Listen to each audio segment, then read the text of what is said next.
Hey everyone, I am Sara Harberson. I am America's college counselor. It's good to be back, and it's wonderful to see you all. I just want to make sure you all can see and hear me because we had some trouble going live, so I just want to make sure. And I know that we've got we'll figure out the lighting a little bit, but I think that looks good. Is that all right? All right.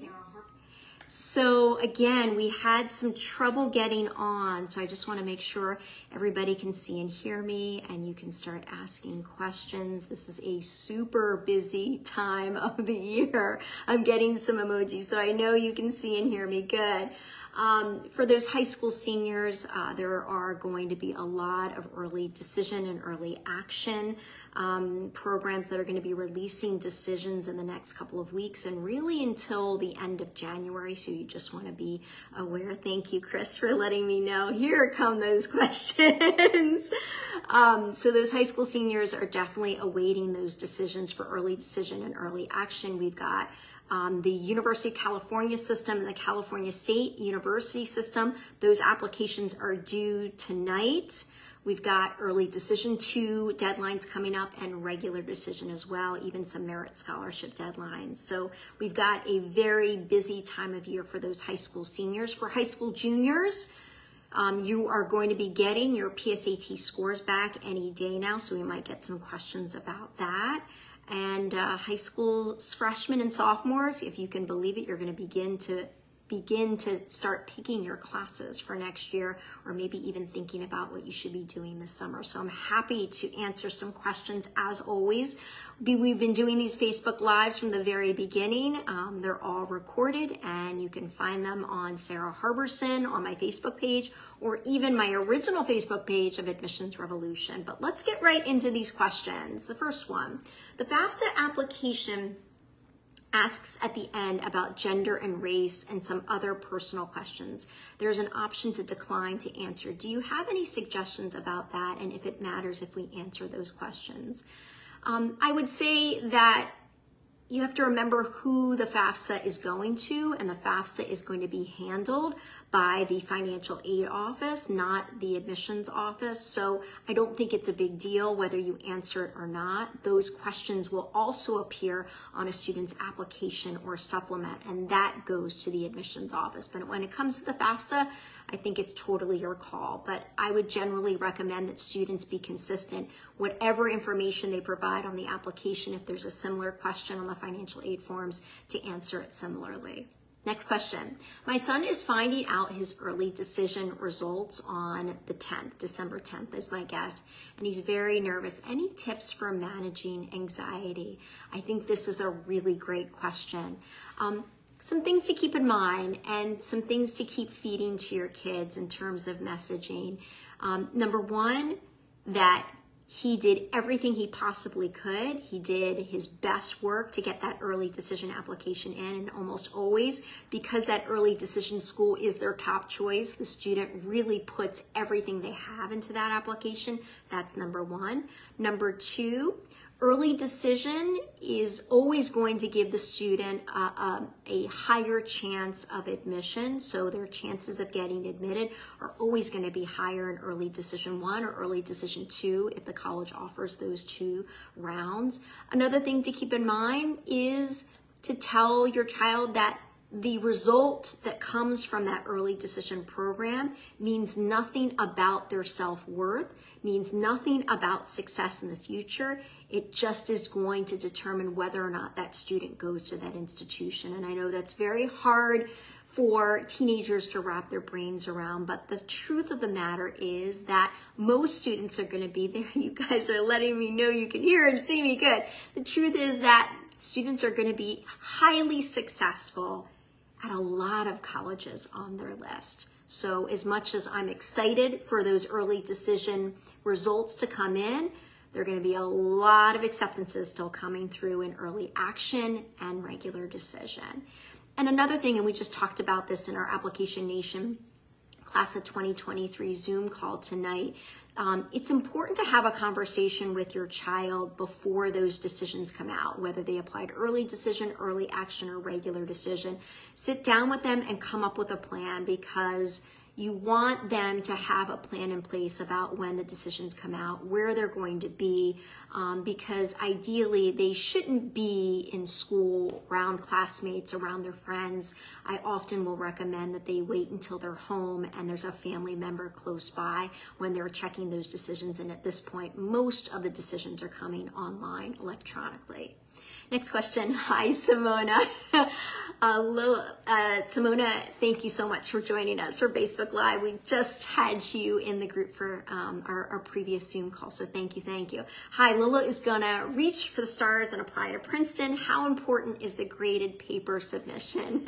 Great question. So, there are a few colleges and universities, they're mostly just highly selective like Princeton, that will require a paper. And almost always it's a graded paper. And so a couple of things. So you have to remember, it's Princeton, or I think Williams also offers this and a couple others. But we're talking about Princeton. It's a highly selective university. Writing standards are really high. We want the students' main essay to be good, and I know it is, and supplemental essays to be good, and I know they'll be, but also for the graded paper. They're gonna recommend almost always that the graded paper come from English or history class, and I generally would recommend a paper from junior year or senior year because the student's writing is definitely going to get stronger as they go through high school. And I even see that the papers that are written towards the end of junior year are sometimes stronger than the papers written at the beginning of junior year, just because the students, again, their writing skills will definitely improve. You don't want it to be too long. I can't remember if Princeton actually has a page limit, but you have to remember these admissions officers are already reading the full application, and Princeton has a bunch of supplemental essays. So you do not want to be submitting like a 10 or a 15-page paper. I don't know, again, the page requirements for Princeton, but usually they're looking for shorter papers. So sometimes in the 2 to 5 page range is usually the case for the colleges that require these graded papers.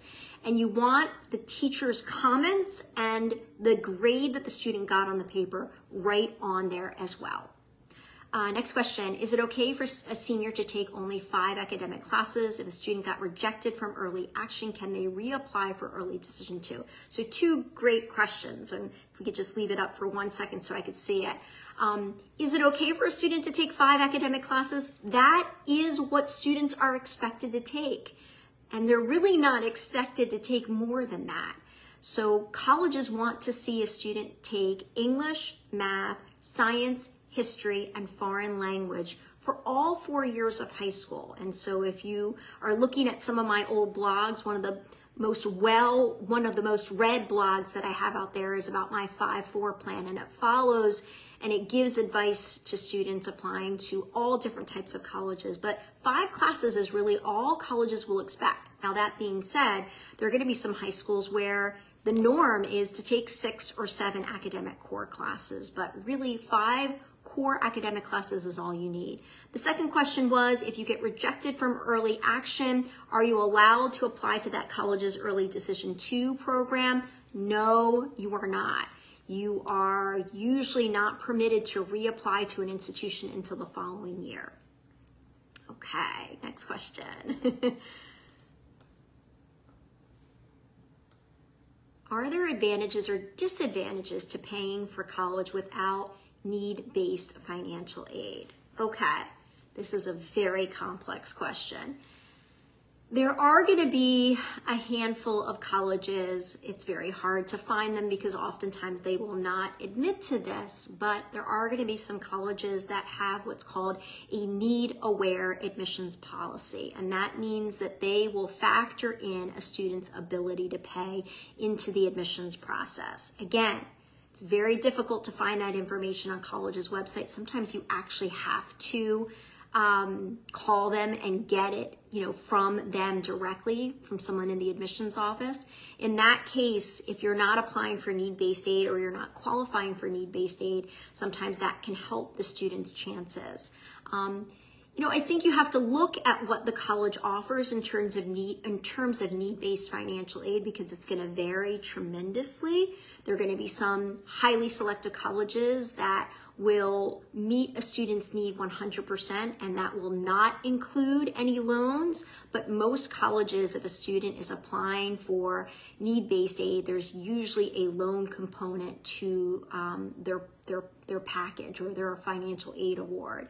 And so a student who is graduating from college after 4 years, sometimes it might take even longer, 5 years, 5.5, 6, they have to keep in mind that they're going to have loans to pay back, or their family's going to have loans. So if you're able to, yeah, it would be great if you didn't have any debt, but I don't think that's realistic for most families, especially with some of the college tuition being about $70,000 to $80,000 a year in some cases, especially for those private institutions. Hi, can you change your major once accepted already? Okay, we got a similar question in our AN 2023 Zoom call. So you have to be careful with this. Most of the time when you are accepted for that undergraduate school.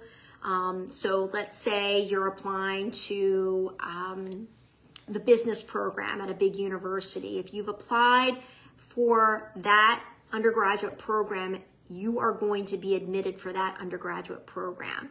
If you change your mind, it's usually an internal transfer process, and it's not going to be automatic, especially getting into one of those pre-professional programs like business, nursing, engineering, for example.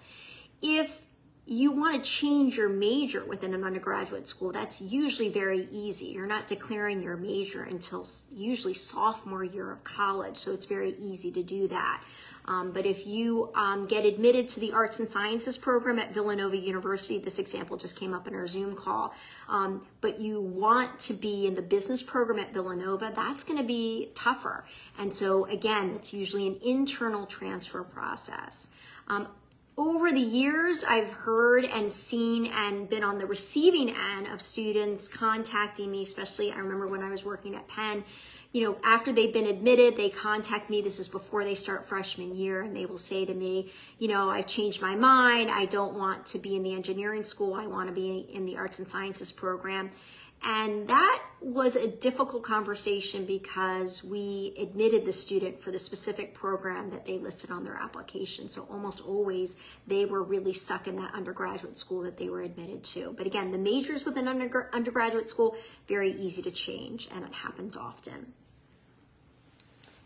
Hi, Chris. Hope you can settle a family argument. My son wants to report all his AP scores, including a 3, which I know you caution against. He's an AP scholar with distinction and says schools will figure out his 3 if he reports his 4s and 5s. Thoughts on this and why 3s are so damaging for those top 50 schools anyway? So Chris is bringing up an issue that so many students are facing and so many families are asking about. If you were to look at our discussion board in August and September in our AN 2023 group, you would see probably every 5th post is about AP scores. I am very specific and I'm very cautious. When you're applying to a highly selective college or university, and I consider highly selective colleges to be colleges that have overall acceptance rates of 25% or less, every little thing that you provide is going to be evaluated, whether it's required or not. AP scores are not required for college admissions at 99.9% of the colleges out there. The one college where it's required is going to be Georgetown. Almost every other college in the country, it is your choice on whether or not you report the scores. If you report lower scores, you have to be ready that could be the reason why you do not get admitted. So I am very cautious and hesitant with students reporting all of their AP scores when they've got 5s, 4s, and 3s. For the highly selected colleges, I think it's okay to report all of your 5s, and maybe if you have a couple of 4s, I think that's okay, as long as the 4 is not in a subject matter that matches up with the major choice that you're listing. So for example, if you got a 4 on the AP biology exam and you're applying as a biology major and you're applying to a highly selective school, I'm going to tell you not to report that for. But it gets tricky because, as this family mentions, the student is an AP Scholar of Distinction. I'm going to be honest. I'm not a big fan of reporting any of the AP Scholars on your honors section of your application because it's rare for me to recommend that a student report all of their AP scores. And when you list that you're an AP Scholar of Distinction as an honor, the admissions officer is going to know you've got other scores out there. So to be safe, I don't recommend listing those AP honors unless you're reporting all of your scores and they're really strong. Because the truth is, it's not the AP Scholar Award that's going to matter to them. It's those 5s, especially, that are going to really matter to those highly selected colleges. So in my opinion, do not report 3s to highly selective colleges and universities. And I would also be careful with reporting 4s and also be careful with reporting those AP honors because the scores can speak for themselves. Next question. My junior has done Mandarin at school from 6th grade on, I assume is what you mean. She's done all the levels that are offered and is doing her last year this year. Got it. In senior year, she has only the AP option left, which she does not want to do. Is it necessary to do a foreign language in senior year? It's not necessary, but I would want her to do that. And if she's applying to highly selective colleges, taking foreign language through senior year is what they want to say. It doesn't, unfortunately, it doesn't really matter that the student took Mandarin in 6th, 7th, and 8th grade. It matters really what they've taken from 9th grade on. So taking Mandarin in middle school allowed her to get to this point. I would love to see her take AP Mandarin if she thinks she can handle it. If not, she's got it at least on her transcript for 9th grade, 10th grade, and 11th grade. But if you're following my 5-4 plan, we want foreign language through senior year. Foreign language is a core academic subject. If she doesn't take AP Mandarin, she's going to have to fill that slot with another core academic class. Next question. I imagine early decision results have been made already for the most part, but haven't been announced. Not necessarily. I'll tell you why in a minute. If strong first trimester grades just came in, can it change a deferral decision that was made or strengthen a decision at this late stage? Yeah, it can. So what is today? November 30th? These admissions offices right now, they are making decisions, and they're going to be probably making decisions for another week to 10 days in some cases. So if those first trimester grades just came in and they're strong, see if the counselor, the school counselor, can send them in right now because sometimes that can make a difference. Next question. My son graduated 2022, applied to schools, but decided to take a year off, or we call it a gap year. If he now wants to go to a school that he got accepted to last year, should he resubmit his original application or should he start all over with new essay and college-specific questions? Great question. So it sounds like he's taking a gap year. Most students that take a gap year will accept a spot at a college, and that reserves their spot, so to speak. And they can request a gap year, and every college is very generous with granting those gap year requests. But it sounds like he did not accept an enrollment spot at any of those colleges that accepted him, and that's okay. But if he reapplies, because he's going to have to, if he reapplies, what they do is they always pull the old application. So it would be my recommendation that he would really have to start over with his main essay and his supplemental essays because he wouldn't want the same essays showing up once again. The likelihood of getting admitted a second time is probably pretty high for that student, but I would just encourage that student who's taking that gap year to do something that they can include in their new application. So basically making that gap year a productive year in between high school and college.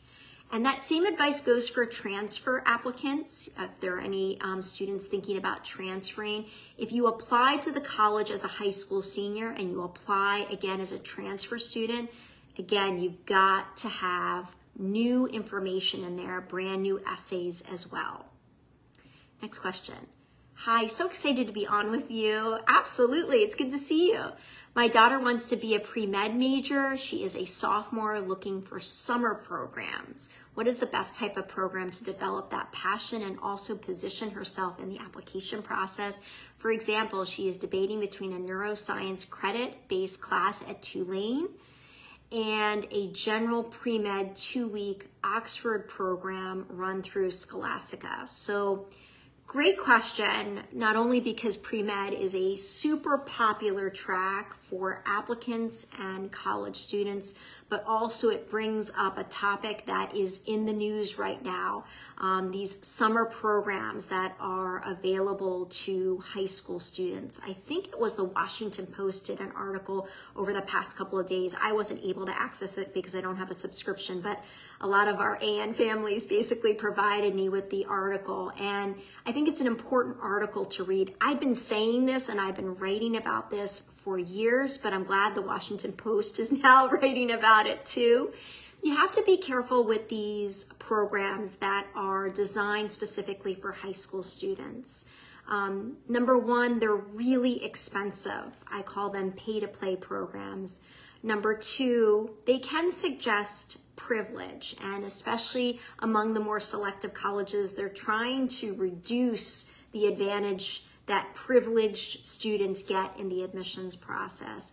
And number three, and I was explaining this to one of our younger families in Application Nation, the way I worded it, and I hope I can repeat it accurately, because the way I worded it, the family said, I got it. The thing with these pay-to-play programs is, yes, it's amazing, and some of these are highly selective to get admitted to. And yes, they create this perfect environment for the high school student to learn about an academic field or profession, but it's all set up for them. And as much as it's easy to just arrive at these programs and take advantage of all the opportunities there, admissions officers and people like me, we value students that don't take the easy path or the easy road. We would much rather see students create an opportunity for themselves within their community. So it gets tough with medical opportunities because of HIPAA, because high school students a lot of times are too young to be working with real patients. But here are a couple things that you can do. So it sounds silly, but you can be an office worker, you can be a custodian in a hospital or a medical clinic, you can be a screener in a medical office, you can be a sterilizer in a dental office. These are a lot of jobs that minors or high school students can do. You can be a translator if you know another language. You can reach out to a professor that's doing research in the area that you want to pursue in college. The thing is, if you're trying to get a research job or work directly with a professor, I often recommend about 100 emails to send out to get at least one professor to say yes. You don't need to be doing research at Harvard. In fact, it's those community colleges, those local universities, your local hospital that are going to garner the most respect. So try to stick to opportunities within your community because it shows not only your potential academic interests, but a commitment to giving back to the place where you live. So I hope that answered it well. Next question. Do many test optional schools have other requirements if you don't submit a test? Not typically, but there are going to be some exceptions. There are going to be some colleges that will require a graded writing assignment.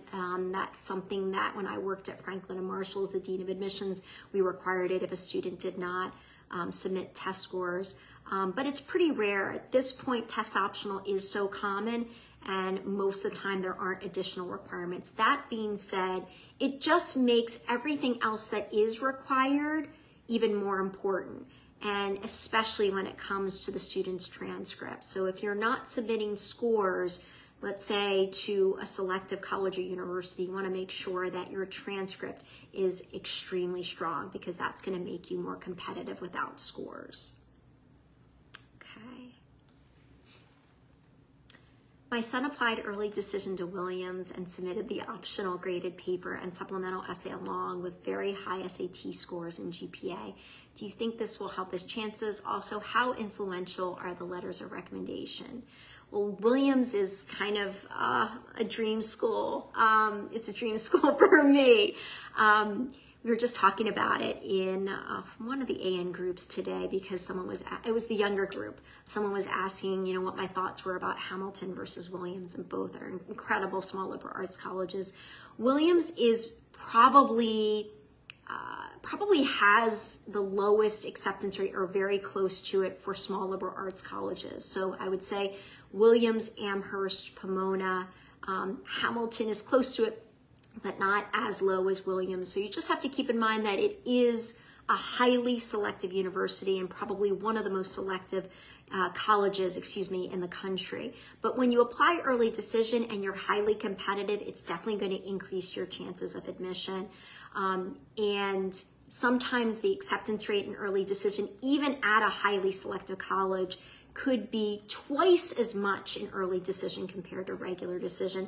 I don't have it up on my tabs on my computer right now, but I have this great chart that a group of independent college counselors puts out every year. It's actually 2 years behind, but it's this great early decision chart. And if most of the colleges provide data for it, and it will provide the acceptance rate of early decision versus regular decision. So if you can get your hands on it, it's really, really helpful to see. If you're in Application Nation, I share it on a regular basis, so you definitely have it. But some of that information is out there. But it sounds like he's done everything he possibly can, and I think early decision is going to give him his best shot. Do letters of recommendation matter in the admissions process?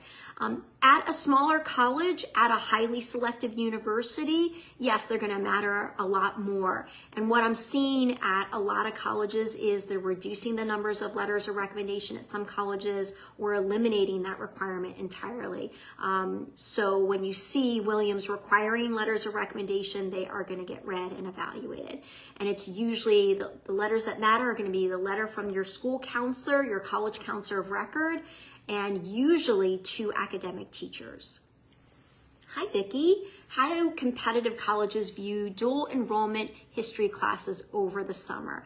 My student only takes 4 academic classes during the school year to take other electives. So there are a couple things going on in here. The dual enrollment piece, summer classes, and how many elective classes during the school year. I do like students to prioritize their academic classes, their 5 core academic classes during the school year. That's the ideal situation. So again, going back to my 5-4 plan, you want to have English, math, science, history, foreign language, ideally for all 4 years of high school. But sometimes it's just not possible. There's a scheduling conflict. And I'm glad at least that your child is taking history over the summer if they're not able to take it during the school year. If you're taking, whether it's a high school class, a college class, or a dual enrollment class in the history, I think all 3 are going to be fine, absolutely. But again, I like to prioritize academic core classes that are taught at the high school and during the academic year, ideally more than those summer classes. But you want to find out first if those dual enrollment history classes are going to automatically appear on your child's transcript. And if that's the case, it's right there and it makes it pretty easy. And so a lot of colleges will say that that will count towards the grade, even if it was taken in the summertime. Summer classes, I try to avoid them at all costs with students because I want them to do something besides take academic classes, and so do colleges. So I do want students to get a paid job, to have an internship, to do research, to help their family with other responsibilities. So keep that in mind. You want to make sure in the summer you're doing things that you're not able to do during the academic year. Hi, thanks so much for these sessions. Summer ideas between a junior and a summer year for a kid interested in engineering. Yeah, this is a tough one, right? I just had a family ask about this in our AN group, in the younger group, because I think so many families really want to try out those pay-to-play summer programs that are offered at colleges and universities. I'm okay with students doing that, but again, it costs a lot of money. I'm not going to recommend that you put that on your application, on your activities list. And then what are you going to do in the summer instead, or what are you going to be able to report instead? But I do think that those pay-to-play engineering programs will at least give a student some exposure. But again, I'm not going to recommend that a student report them. So instead, look within your community. So if there is an engineering firm or a company in your town or in your area, I would have the students start reaching out really to every possible contact person there, not just the HR people, but partners and associates and people they know, just to get their foot in the door. So an engineering firm is a possibility. Another thing that we've had some Application Nation students do in the past, it's interesting, a lot of city governments have their own engineering department or something similar, or a group of civil engineers that works for the city. And so a lot of times we get our AN students to look into that, and they get an opportunity through that. It's also possible to look for some engineering professors in your local area. And if all else fails, do a homegrown project. I've got a whole chapter in my book, SOUNDBITE, about homegrown projects. It's those self-driven, self-created, self-motivated projects that a student can do. And a lot of times it's going to match up to their academic interest. And another one I'll just throw in, physics is going to be the most important class that you take in high school if you're applying to engineering programs. So you can always talk to your engineering teacher, or excuse me, your physics teacher, if you're interested in engineering, because they might have some summer projects that they're doing that they might need help on.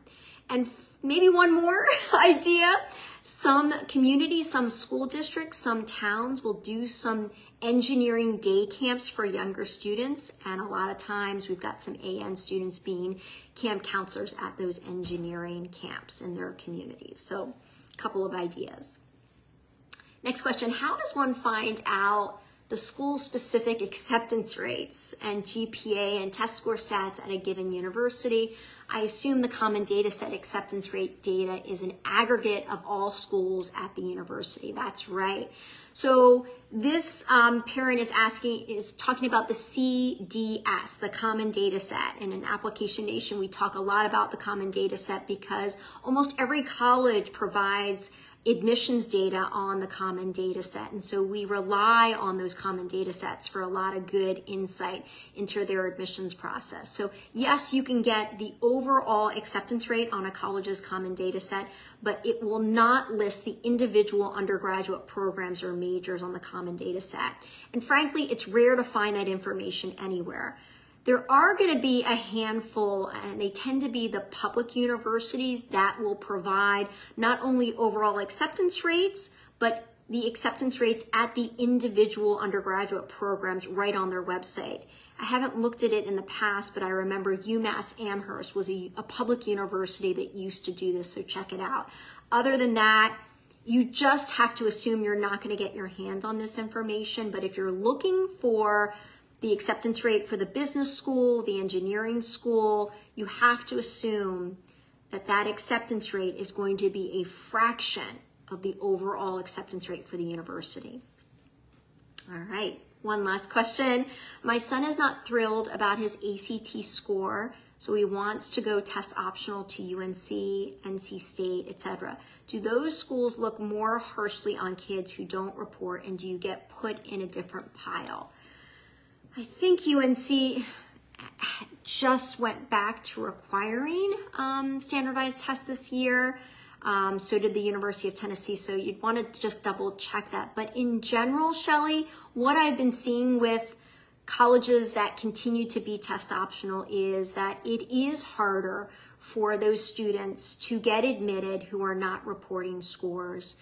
The data coming out of our Application Nation group is pretty clear. There seems to be a clear advantage for those students who are submitting test scores than those who do not. But the truth of the matter is that if you're applying to a school like UNC Chapel Hill, it is a highly selective university, which means your test scores need to be really high if you're going to report them.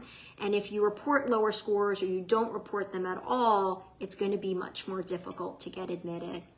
So, you know, lots more questions that I can answer. I can see we've got a really good group here on the live, but I do want to encourage you to check out all of my free resources.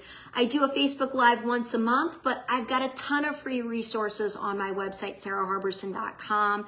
I've got an updated junior guide that I would encourage all families who have children in the class of 2024 to download. You can download for free. I've got a high school student in the class of 2024, and I follow the junior guide with her every step of the way. And it is an insight into Application Nation, because in application, I'm really keeping every student and every family on a timeline so that you never get behind. So check out the junior guide. It is completely free to download. And also be on the lookout. We've got a big announcement coming next week, because our Application Nation class of 2024 is going to be launching in January. And we've got a wait list to get in there. And we'll be opening up the wait list next week. So look out for that big announcement. I feel like I can talk to you guys for hours, but it's been a really long day here in the Harberson household.